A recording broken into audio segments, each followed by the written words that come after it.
오늘 저는 여러분과 함께 진리대로 심판하시는 하나님이란 제목으로 은혜를 나누고자 합니다. 우리가 이미 살펴본 것처럼 사도 바울은 로마서 1장에서 하나님을 마음에 두기 싫어하고 하나님을 떠나게 되면 아주 여러 가지 죄악들이 나타난다고 말씀했습니다. 구체적으로 어떤 죄악들이 나타납니까? 각종 우상을 만들고, 하나님을 떠나면 각종 우상을 만들어요. 그리고 또 남자가 남자를 향해서 여자가 여자를 향해서 마음의 정욕대로 음욕에 불타 부끄러운 일들을 행하며 모든 불의, 추악, 탐욕, 악의, 시기, 살인, 분쟁, 사기, 악독, 수근수근 비방을 하며 하나님을 미워하고 능욕하며 교만이 행하고 자랑하며 악을 도모하고 부모를 거역하며 어리석게 행하며 약속을 저버리고 무정하고 무자비한 죄를 범한다고 그렇게 말씀했습니다. 한마디로 하나님을 마음에 두기 싫어하고 하나님을 떠나면 사람이 사람답게 살지 못하고 악한 생각을 하고 아주 못된 죄악들을 범하면서 비정상적인 삶을 살게 된다는 겁니다. 그렇죠? 그런데 사도 바울이 이 말씀을 듣던 사람들의 반응은 각기 달랐습니다. 어떤 사람들은 그 말씀을 들으면서 자기 자신을 돌이켜보면서 주여, 제가 바로 그 사람입니다. 제 속에 그런 죄악들이 있습니다. 주여, 저를 용서해 주옵소서. 주여, 저를 긍휼하게 주옵소서. 이렇게 회개를 했지만 어떤 사람들은 오히려 다른 사람들을 판단했습니다. 오늘 본문 1절에 사도 바울이 그러므로 남을 판단하는 사람아 라고 말하고 있는데, 여기 이 남을 판단하는 사람은 하나님의 말씀을 들으면서도 회개하지 않고 오히려 자기는 하나님 앞에서 아무 잘못이 없다는 듯이, 자기는 그러한 죄들과는 아무런 관계가 없다는 듯이 그렇게 여기면서 오히려 다른 사람들을 비판하고 다른 사람들을 정죄하는 그런 사람을 의미합니다. 여기서 우리는 죄가 얼마나 사람들을 교묘하게 속이는지를 알 수가 있습니다. 죄는 사람들로 하여금 자기 자신을 제대로 바라보지 못하게 합니다. 죄는 하나님과 우리 사이를 가로막을 뿐만 아니라 사람들의 눈과 귀를 멀게 해서 들어야 할 것을 듣지 못하게 하고 보아야 할 것을 보지 못하게 합니다. 이것은 유대인들도 마찬가지였습니다. 그들이 비록 하나님의 선택된 민족이라고 하지만 죄가 그들을 아주 교활하게 속였기 때문에 그들은 자기 자신을 바라보지 않고 죄를 범하는 다른 사람들을 바라보면서 그들을 판단했던 겁니다.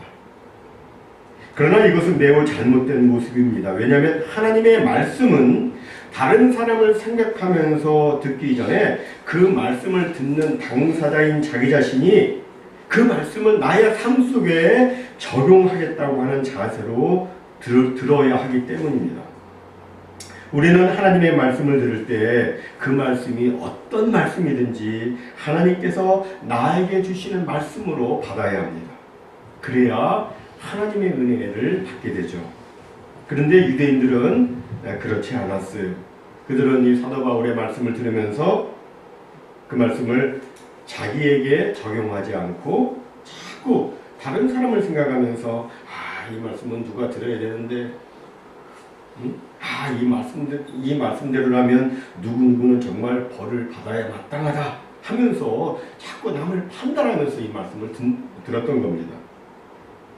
더욱이 유대인들은 다른 사람의 잘못을 판단하면서도 본인도 똑같은 죄를 또 범했습니다. 오늘 본문에서 보니까 사도 바울은 이런 일을 행하는 자를 판단하고도 같은 일을 행하는 사람아 라고 말씀하는데, 무슨 말입니까? 실상은 너희도 똑같다는 거예요.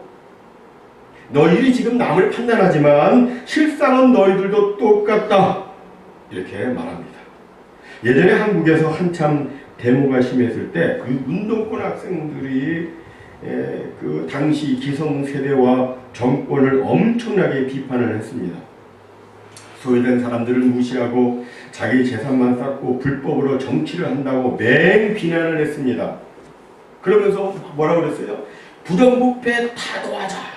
그랬어요. 데모를 했습니다. 그런데 그런 그들이 학기말 시험 때 똑같이 불법을 행하려고 했습니다. 공부는 안 하고 데모만 했으니까 시험 준비가 안 돼 있는 거예요.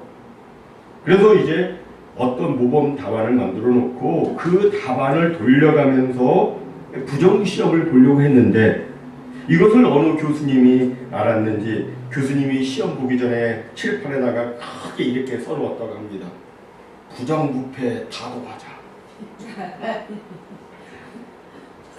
여러분, 이것이 인간입니다. 남을 판단하면서 자기도 같이. 그 운동권 학생들이 정권을 잡고 난 다음에 제대로 합니까? 자기들도 불법을 행하잖아요. 여러분, 이게 인간이에요. 남을 비판하면서도 같은 죄를 짓고 있는 겁니다. 이런 모습이 유대인들에게도 있었고 또 오늘날 사람들에게도 있는 겁니다. 그럼 사람이 이렇게 죄를 지으면 어떻게 됩니까? 죄를 지으면 하나님의 심판을 받게 되죠. 오늘 보면 2절에 보니까 하나님은 심판을 하시는데 어떻게 심판을 하시느냐? 진리대로 심판을 하신다고 말씀합니다. 진리대로 심판하신다. 이런 일을 행하는 자에게 하나님의 심판이 진리대로 되는 줄 우리가 아노라. 여기 진리대로라는 말의 헬라어 원어는 사람 속에 들어있는 것을 의미합니다. 사람 속에 들어있는 것. 즉 하나님께서는 겉에 보이는 모습 보고 그 겉모습을 보고 심판하는 것이 아니라 사람 속에 들어있는 진짜 그 속마음을 보시면서 심판을 하신다는 겁니다. 우리 사람은 다른 사람의 그 속마음을 볼 수 없기 때문에 사건을 잘못 판단하곤 합니다. 경찰이나 검찰이 아무리 정확하게 하려고 해도 실수를 하기도 하고 또 판사도 오심을 하기도 합니다. 그러나 하나님의 판단, 하나님의 심판은 그렇지 않습니다. 하나님은 외모를 보시는 것이 아니라 겉모습을 보이는 것이 아니라 중심을 보시기 때문에 그 중심에 있는 것을 가지고 정확하게 판단을 하십니다. 이것이 바로 진리대로 심판하신다는 그 말의 의미예요. 그런데 유대인들은 이것을 이제 또 오해를 합니다. 그들은 생각하기를 겉으로만 안 드러나면 된다고 생각을 했습니다. 속으로 무슨 생각을 하든지 그것이 겉으로만 안 드러나면 괜찮다고 그들은 생각을 했습니다.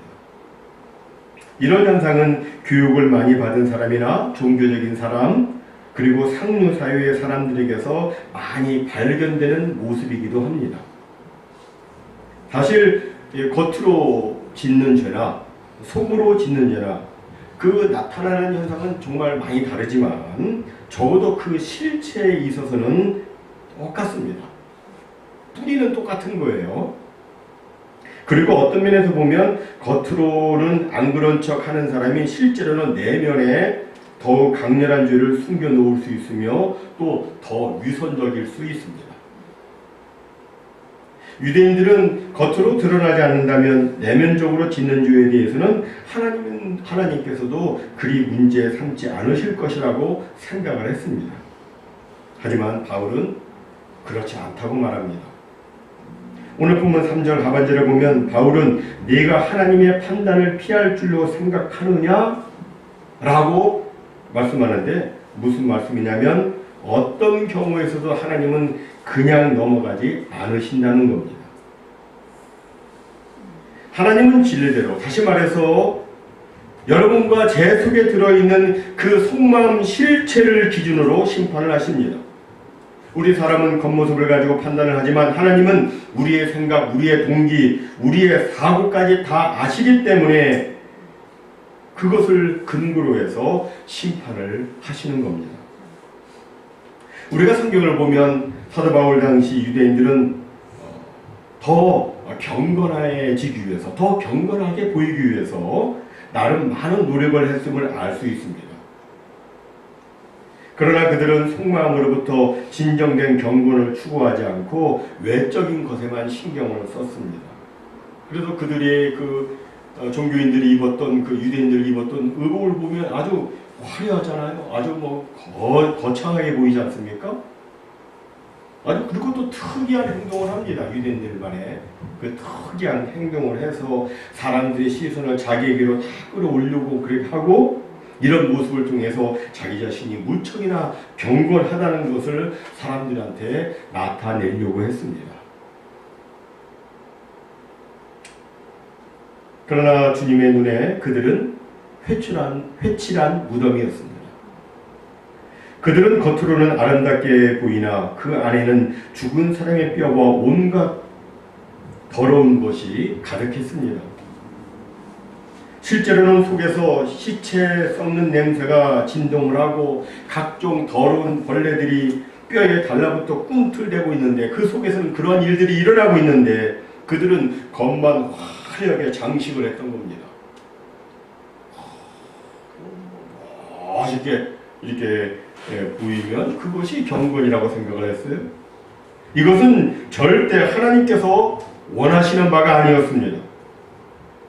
하나님께서 원하시는 것은 참으로 뉘우치며 회개하는 삶이었습니다.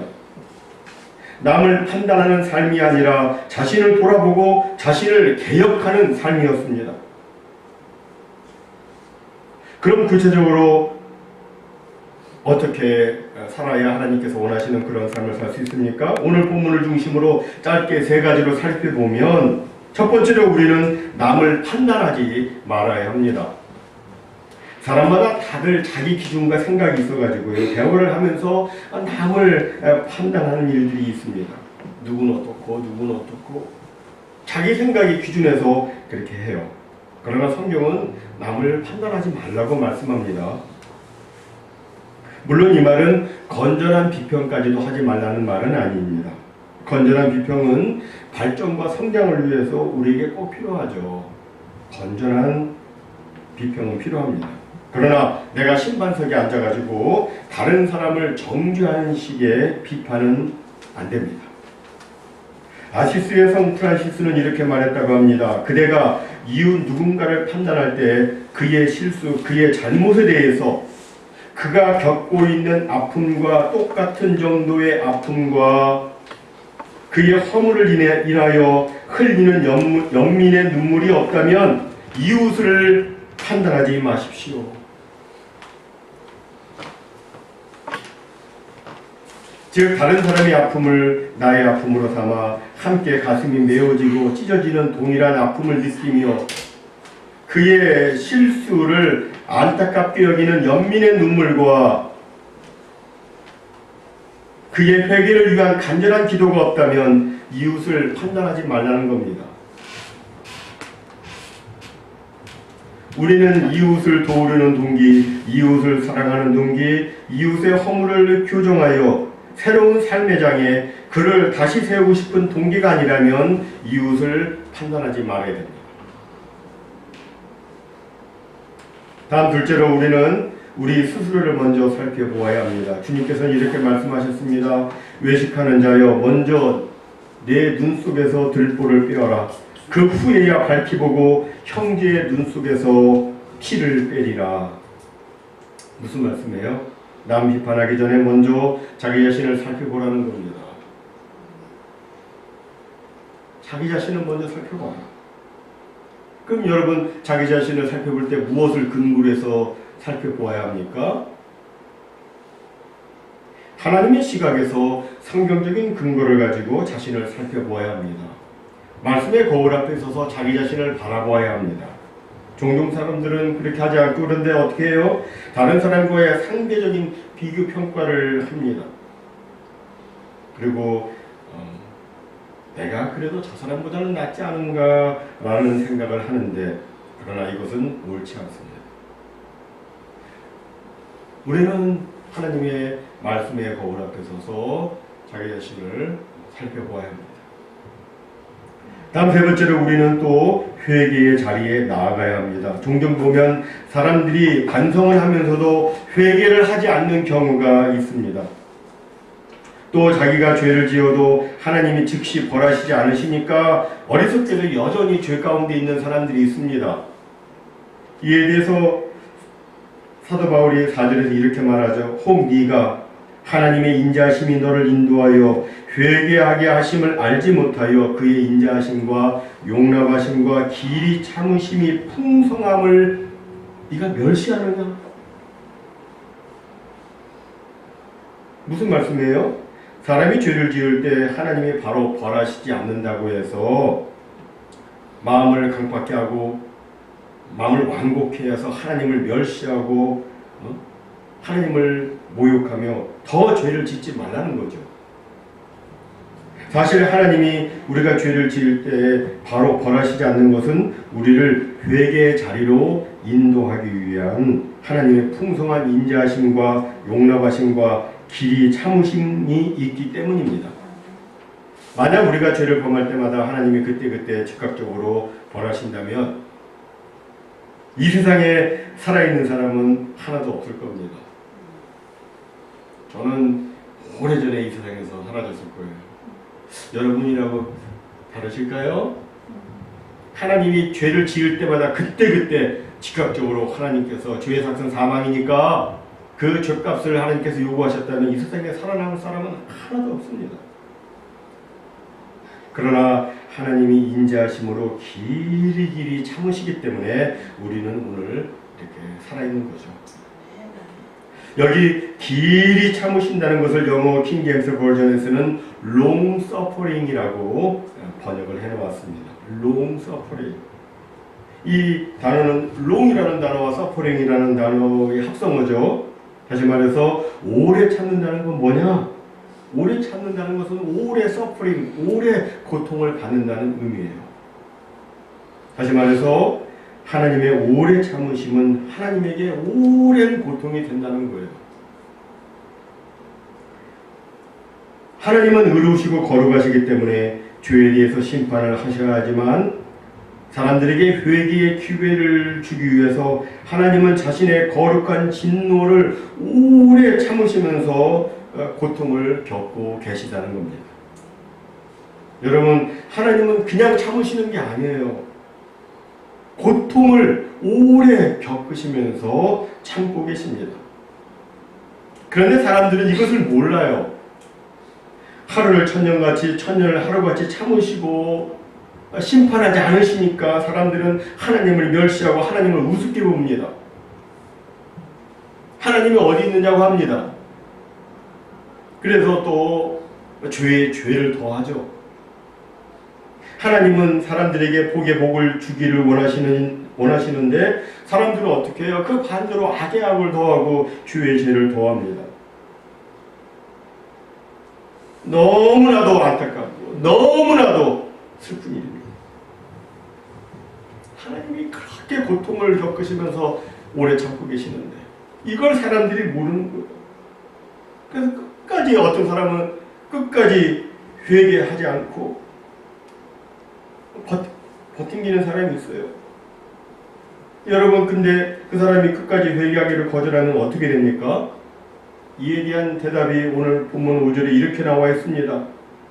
다만 네 고집과 회개하지 아니한 마음을 따라 진노의 날 곧 하나님의 의로우신 심판이 나타나는 그날에 임할 진노를 네게 쌓는도다. 무슨 말씀이냐면 회개하지 않아도 아무 일 없이 그냥 하루하루를 지나가는 것 같지만 실제로는 그렇지 않고 그 하루하루가 진노를 쌓는 날이라는 겁니다. 진노를 쌓고 있는 거예요. 그 하루하루 쌓여진 하나님의 진노는 마지막 날 심판날에 한꺼번에 임하게 되는데 그 결과는 영원한 사망이요 영원한 지옥불인 겁니다. 가끔 가다 보면 나는 안 한다면 안 하는 사람이야. 나는 하면서 고집을 피우고 회개를 하지 않는 사람들이 있어요. 근데 여러분, 자기의 고집이 그렇게 중요합니까? 자기의 체면이 그렇게 중요합니까? 영생하고 체면하고 바꾼다면 바꾸시겠습니까? 그럴 수 없습니다. 여러분, 하나님 앞에서의 고집은 그건 교만입니다. 주님께서 나에게 말씀을 주실 때 말씀에 순종하는 것이 겸손이고 말씀에 청종하는 것이 축복이며 지혜인 것입니다. 이제 저는 하나님의 말씀에 근거해서 여러분에게 묻습니다. 사랑하는 성도 여러분, 여러분은 정말 어떤 삶을 사시겠습니까? 나의 주인됨을 하나님 앞에 회개하며 하나님의 긍휼과 용서하심을 구하며 사시겠습니까? 아니면 계속해서 나 자신, 나의 고집을 내세우며 하나님을 거절하는 그런 삶을 사시겠습니까? 그리스도 예수를 내 구주와 주님으로 내 삶의 중심에 모시고 주님 말씀에 청종하며 사시겠습니까? 아니면 아직 내 삶 속에 아무런 벌이 없다는 사실 때문에 계속해서 자기가 주인이 되어 자신의 육신의 정욕에 따라서 자기 좋을 대로 그렇게 사시겠습니까?